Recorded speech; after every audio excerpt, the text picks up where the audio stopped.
Programme matinal La Connexion. En ce temps de confusion et de panique générale, vous avez besoin de vous connecter au trône de Dieu et de maintenir la communion avec le Seigneur. Cette émission, c'est un temps de connexion divine. Gloire à Dieu. Nous sommes très heureux de savoir que vous êtes à l'écoute et nous voulons baisser la tête et prier ensemble. Éternel, merci pour ta présence au milieu de nous. Merci pour cette mission à nous confier et ta grâce excellente dans notre vie. Nous te prions, Seigneur, conduis-nous dans cette étude et que toute la gloire te revienne. Merci, Père, pour la réponse. Au nom de Jésus, nous avons prié. Amen. Nous sommes très heureux parce que nous savons que nous sommes ensemble et nous cheminons ensemble. Aujourd'hui, nous sommes à notre série numéro 7 et l'étude numéro 16. Alors, cette étude de l'épître de Tite met en exergue la position élevée de la grâce de Dieu pour le salut des hommes. Parce que c'est incroyable de penser que l'homme lui-même est incapable d'aller rechercher ou d'aller chercher son salut. Voilà pourquoi nous allons titrer alors ce message, la suprématie et la suffisance de la grâce de Dieu. Alors, Tite chapitre 2, nous lisons le verset 11 qui dit ceci, car la grâce de Dieu, source de salut pour tous les hommes, a été manifestée. C'est tellement précis. Oui, Christ est mort à la croix en tant que substitut, c'est-à-dire le remplaçant, le vicaire des pécheurs, afin que ces pécheurs puissent alors connaître le plein salut en Jésus-Christ. Et ce salut est incapable d'être obtenu par l'homme lui-même. Et voilà pourquoi il est important que nous sachions que c'est une grâce de Dieu, une grâce imméritée de Dieu. Alors, nous allons considérer cette étude en 3 parties. Premièrement, nous verrons la sélection et l'établissement des anciens dans le sacerdoce. Deuxièmement, nous verrons la suffisance de la grâce de Dieu dans la vie des rachetés de Dieu. Et troisièmement, nous verrons la soumission aux autorités et la bienveillance envers tous les hommes. Alors, voyons la première partie, la sélection et l'établissement des anciens dans le sacerdoce. Tite chapitre 1, lisons à partir du verset 4. Tite chapitre 1, lisons à partir du verset 4. À Tite, mon enfant légitime, en notre foi commune, que la grâce et la paix te soient données de la part de Dieu le Père et de Jésus-Christ, notre Sauveur. Je t'ai laissé en Grèce afin que tu mettes en ordre ce qui reste à régler et que, selon mes instructions, tu établisses des anciens dans chaque ville. Gloire à Dieu.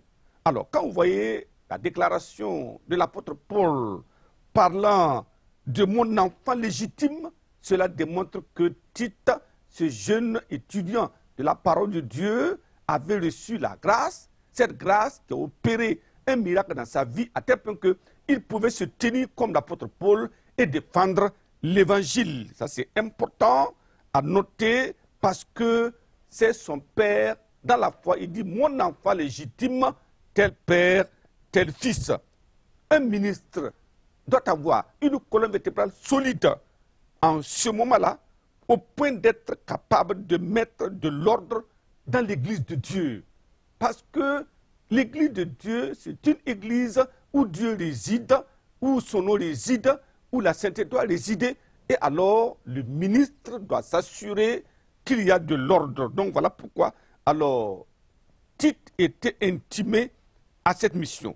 Il avait aussi pour mission d'établir des évêques dans chaque ville.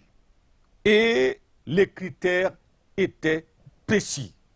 Ces hommes devaient être irréprochables, mari d'une seule femme, ayant des enfants bien réglés, pas de débauche, pas de rebelles, ayant aussi oui, des caractéristiques très précises de fidélité, de probité, de douceur, d'hospitalité et de sainteté. Cela devait être de rigueur. Et nous devons comprendre que la parole de Dieu n'a pas changé. Aujourd'hui encore, Dieu s'attend à ce que les hommes de Dieu soient intègres et soient propres pour porter le nom du Seigneur dans le monde. Alors, ils devaient être des hommes versés dans la sainte doctrine afin de défendre l'évangile. Ce qui est dit, Tite chapitre 1, verset 9, il dit « Attachez à la vraie parole telle qu'elle a été enseignée, afin d'être capable d'exhorter dans la sainte doctrine et réfuter les contradicteurs. » Gloire à Dieu.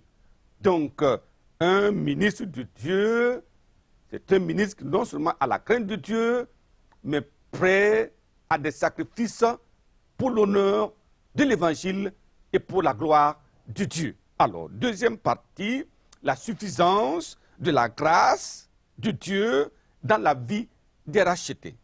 Alors, des consignes précises furent données aux jeunes leaders se rapportant au comportement attendu des vieillards et des femmes âgées dont les vies exemplaires devaient impacter alors les jeunes femmes. C'est tellement... Notre vie n'est pas seulement notre vie est un message.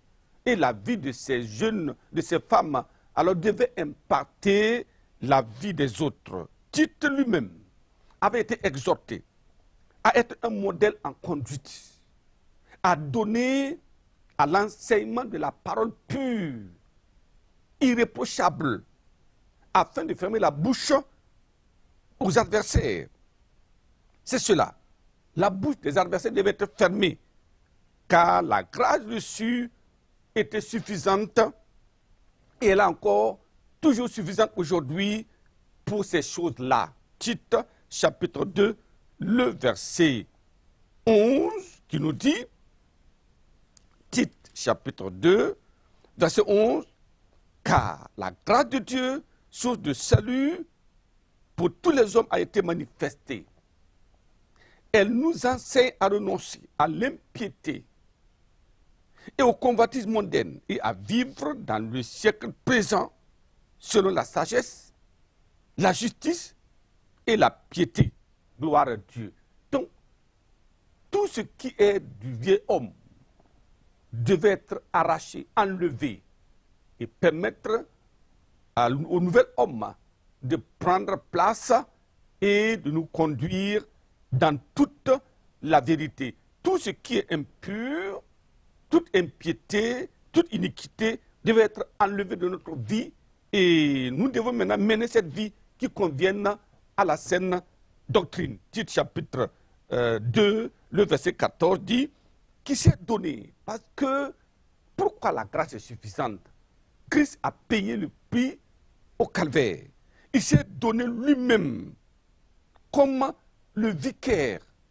Alors, pour que nous puissions mener une vie de racheté acceptable, oui, devant Dieu et devant les hommes. Il s'est donné lui-même afin de nous arracher de toute iniquité et de se faire un peuple qui lui appartienne, purifié par lui et zélé pour les bonnes œuvres. J'ai pris que cette grâce nous amène à ce point au nom de Jésus. Dernière partie, alors, c'est la soumission aux autorités et la bienveillance envers tous les hommes.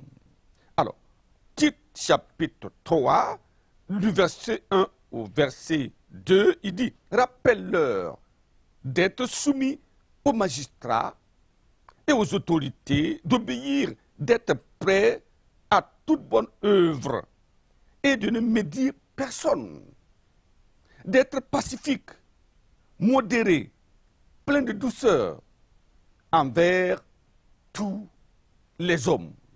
Alors, les magistrats et toute autorité sont établis par Dieu. Et Dieu s'attend à ce que ses enfants puissent marquer du respect et de la soumission envers ces derniers. Et je prie que, en tant qu'enfant de Dieu, quel que soit ce qui se trame et ce que les gens disent, nous devons avoir une conduite, oui, appréciée et appréciable par Dieu. Alors, voyez, la grâce de Dieu fait la différence. Elle transforme les cœurs, modèle les pensées, réoriente les priorités des croyants, brise l'orgueil et l'arrogance propre au vieil homme. La vieille nature est partie. Elle ne peut plus s'exprimer maintenant. Elle remplit le croyant d'amour surnaturel afin qu'il soit capable de dominer la chair et vivre la vie du royaume de Dieu sur la terre en tant que sel et lumière du monde. Est-ce que c'est ce que nous sommes?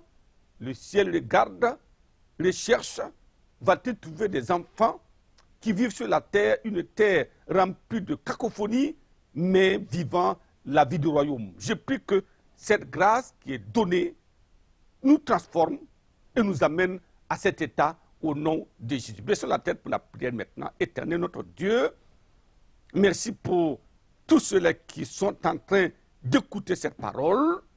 Nous savons que la grâce, elle est suffisante, elle est capable de transformer les vies. Je prie que, en écoutant cette parole, que la grâce de Dieu atteigne les vies et amène chaque personne à une transformation totale au nom de Jésus. Merci parce que nous savons que tu donneras la grâce aussi à ceux qui sont appelés au ministère d'être des représentants dignes du royaume de Dieu au nom de Jésus. Père, merci pour la réponse. Au nom de Jésus, nous avons prié. Amen.